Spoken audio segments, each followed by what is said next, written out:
50 বছর বয়সী জিতু মুন্ডা তার মৃত বড় বোনের নামে থাকা প্রায় 20,000 রুপি তুলতে বারবার ব্যাংকে যান।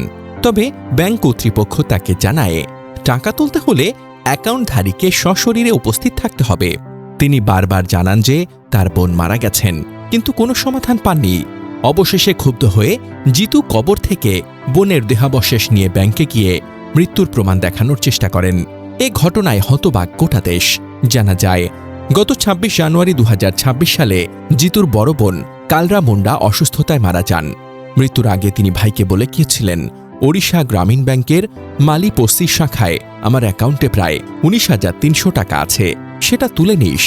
কালরার স্বামী ও একমাত্র ছেলে আগেই মারা গিয়েছিলেন, তাই শেষ সম্বল বলতে শুধু এই টাকাটুকুই ছিল ভাই বোনের।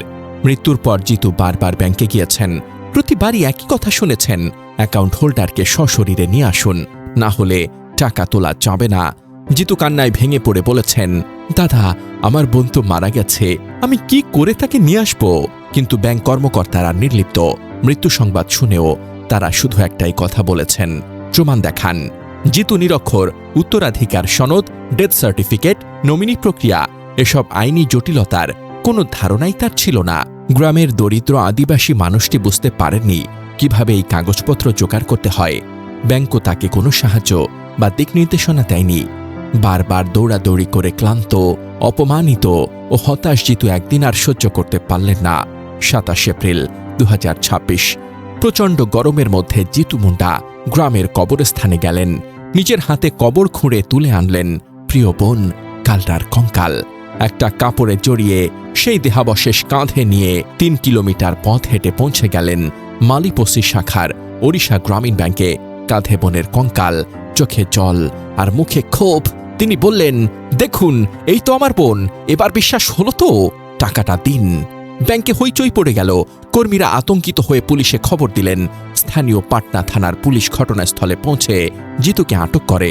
পরে পুলিশের মধ্যস্থতায় কালরার কঙ্কাল আবার যথাযথভাবে কবর দেওয়া হয়।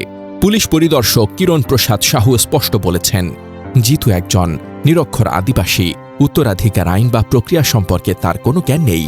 ব্যাংক কর্তৃপক্ষ তাকে সঠিক পথ দেখাতে ব্যর্থ হয়েছে। স্থানীয় ব্লক উন্নয়ন কর্মকর্তা মানুষ দণ্ডপাত ঘটনা জেনে দ্রুত সমাধানের আশ্বাস দিয়েছেন।